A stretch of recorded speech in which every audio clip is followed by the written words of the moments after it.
Assalamualaikum warahmatullahi wabarakatuh, anak-anakku sekalian semuanya. Gimana kabarnya? Baik? Alhamdulillah kalau baik. Oh iya, Idul Fitri ini, Lebaran ini dapat THR berapa sih? Kalau Bapak boleh tahu? Banyak pasti ya? Banyak. Bagilah Bapak kalau banyak, ya kan? Oke, berhubung masih berbau bulan suci Idul Fitri, Bapak mohon maaf lahir dan batin apabila ada kesalahan sengaja maupun nggak sengaja. Bapak mohon maaf ya sebesar-besarnya. Oke, langsung saja lah kalau begitu. Kita langsung. Oh ya, sebelum melaksanakan proses belajar mengajar ini kita berdoa dulu ya, menurut kepercayaan masing-masing. Berdoa dimulai. Berdoa takkan pernah selesai. Kita langsung masuk saja ke materi Bapak yang Bapak jelasin tentang pengertian HAM dan hubungan HAM dengan Pancasila. Oke, di masa libur ini ada nggak sih yang sekedar membaca buku atau membuka materi yang sebelumnya atau melihat di internet tentang pengertian HAM? Kalau ada yang tahu, tolong nanti apakan di grup. Kalau nggak nanti Bapak apakan nih, Bapak jelasin ini tentang pengertian HAM. Pengertian HAM. Oke, Bapak jelasin aja ya, pengertian HAM. HAM itu ialah hak asasi manusia, yang mana hak yang dimiliki oleh seseorang yang diberikan oleh Tuhan Yang Maha Esa, yang mana apabila kita melanggarnya kita akan terkenakan sanksi berupa hukuman.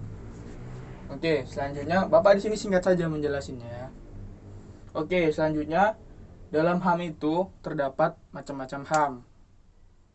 Macam-macam HAM. Yang pertama ialah hak asasi pribadi, hak asasi agama, hak asasi ekonomi, hak asasi peradilan, hak asasi hukum, dan yang terakhir hak asasi sosial budaya atau sosial kultur. Oke. Kemudian dalam HAM tersebut ada pelanggaran HAM. Pelanggaran HAM itu terbagi menjadi dua. Yang pertama, pelanggaran HAM ringan, dan yang kedua ialah pelanggaran HAM berat. Apa saja sih contoh dari pelanggaran HAM ringan? Pelanggaran HAM ringan itu ya contohnya ialah berupa seperti pembulian, pemukulan, ataupun yang lainnya, termasuk itu contoh pelanggaran HAM ringan. Kemudian pelanggaran HAM yang berat itu ialah seperti apa? Kalau boleh tahu, seperti kejahatan genosida, kejahatan Trisakti, itu kan sudah merenggut nyawa seseorang. Itu termasuk pelanggaran HAM kelas berat, yang mana hukumnya lebih besar daripada pelanggaran hukum kelas ringan tadi. Oke, nanti Bapak akan tunjukkan ya animasi contoh pelanggaran HAM. Sebentar lagi Bapak tunjukin videonya.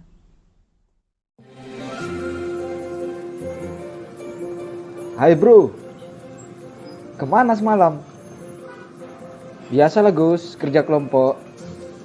Wih, tahu nggak kemarin ada adik kelas kita yang pindah? Hah? Siapa weh?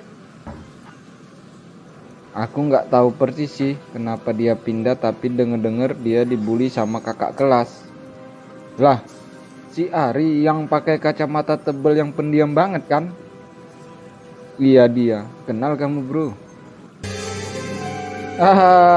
Kamu jangan bilang siapa-siapa ya. Itu dia adik kelas yang kemarin kupalakin duitnya bro. Gila lu bro, kau bully dia juga dong. Santai lah bro, selain kupalak duitnya juga ku lepas paksa kacamatanya. Setiap hari pasti aku kerjain dia. Seru dan menghibur, aku bahagia. Kamu kok seperti itu bro? Tahu nggak kamu, tindakanmu itu sudah kategori membuli dan membuli. Itu termasuk pelanggaran HAM. Parah kamu bro. Masa sih? Itu kan biasa bagi kita anak sekolahan. Lagian dari mana kamu tahu membuli itu termasuk pelanggaran HAM? Begini ya, seseorang baik sengaja ataupun tidak membuat orang lain kehilangan hak kemerdekaannya, kenyamanan, ketenangannya, sampai pada kehilangan nyawa itu sudah termasuk pelanggaran HAM. Pelanggaran itu sendiri dapat dikategorikan menjadi dua, yaitu pelanggaran HAM berat dan pelanggaran HAM ringan. HAM berat itu terbagi dua. Satu, genosida, contohnya apa yang dialami orang-orang Yahudi oleh Hitler di Jerman.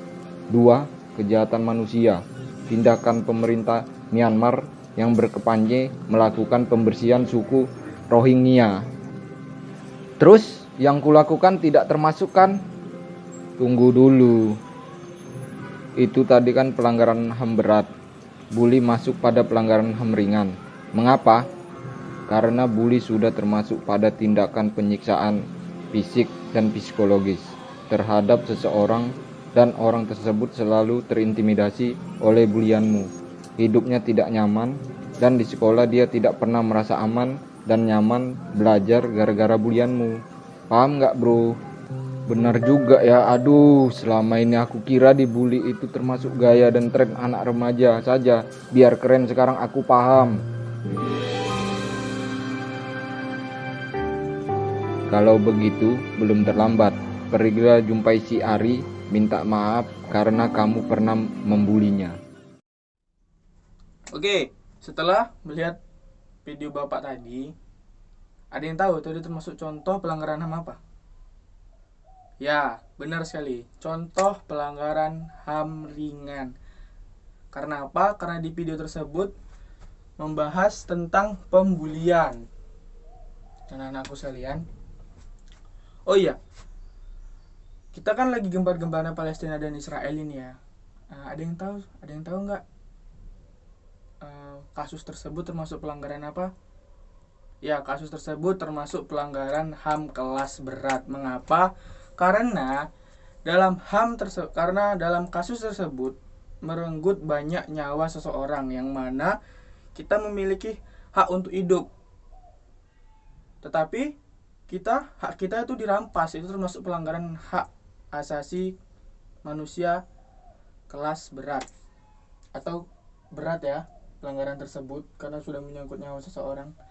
Oh iya, kalau nanti kita melihat di sekeliling kita ada namanya pembulian, itu tolong buat anak-anak saya sekalian nantinya diberitahu temannya jangan membuli. Karena apa? Karena itu termasuk pelanggaran HAM atau hak asasi manusia kelas ringan. Tolong beritahu kawannya jangan sering membuli ya. Oke. Oh iya Pak, ada nggak sih pelanggaran HAM di Indonesia ini? Oh ada, pasti ada. Nanti Bapak tunjukin videonya ya. Oke, Bapak akan tunjukin videonya.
itulah beberapa contoh kasus pelanggaran HAM yang ada di Indonesia.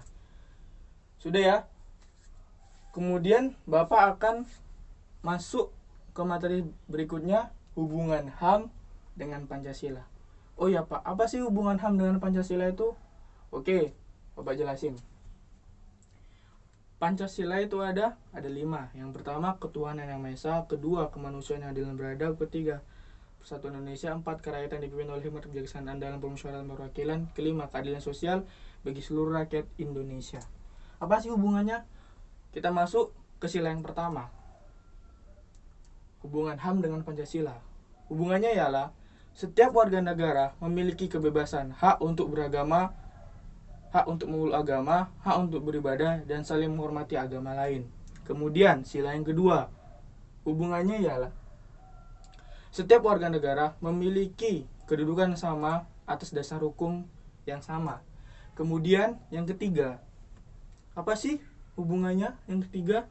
Yang ketiga ialah setiap warga negara harus saling memperkuat, yang mana kedudukan kepentingan negara lebih tinggi sifatnya daripada kepentingan pribadi atau golongan. Kemudian yang keempat, sila yang keempat. Apa sih hubungan sila yang keempat tersebut? Sila yang keempat itu ialah setiap warga negara haruslah melaksanakan musyawarah dan mufakat untuk menyelesaikan masalah tanpa ada paksaan apapun. Kemudian yang kelima, sila yang kelima, keadilan sosial bagi seluruh rakyat Indonesia. Setiap orang mengakui hak milik perorangan yang mana manfaatnya dilindungi oleh negara. Sudah ya? Mungkin sampai di sini materi Bapak yang Bapak jelasin. Oh iya, sebelum mengakhiri perjumpaan kita, Bapak ada sedikit tugas tentang macam-macam HAM atau tentang macam-macam hak asasi. Yang tadi Bapak jelasin, yang tadi Bapak beritahu macam-macam hak asasi itu apa saja. Yang pertama, tolong, ini soalnya ya, coba tolong Anda jelaskan dan berikan contoh apa pengertian hak asasi pribadi, hak asasi politik, hak asasi agama, hak asasi ekonomi, hak asasi hukum, hak asasi peradilan, dan hak asasi sosial budaya. Nanti tugasnya bisa dikumpul di grup kelas yang sudah Bapak bikin kemarin itu ya. Oh ya, apabila tidak ada yang tahu, nanti kita bisa sambung lagi sesi pertanyaannya di grup kelas. Karena ya masih sisa waktu berapa menit lagi ya, kita bisa bertanya di grup kelas kita. Jadi kesimpulan hari ini adalah apabila kita mengambil hak seseorang, kita akan diberi sanksi berupa hukuman. Dan apabila orang tersebut mengambil hak kita, maka orang tersebut akan mendapatkan sanksi juga. Jadi tidak ada tebang pilih, semua sama rata. Apabila melanggar pasti akan dihukum. Dan apabila anak-anakku sekalian, janganlah kita melakukan pelanggaran HAM. Karena apa? Karena perlakuan tersebut tidak baik ya, dapat merugikan kita dan korban yang kita bully atau korban yang kita ambil hak asasi tersebut. Oke lah, begitu saja pertemuan kita hari ini. Kita Bapak akhiri. Bila taufiq wal hidayah. Assalamualaikum warahmatullahi wabarakatuh. Terima kasih telah menonton video saya. Maaf apabila ada kekurangan. Saya akhiri. Assalamualaikum warahmatullahi wabarakatuh.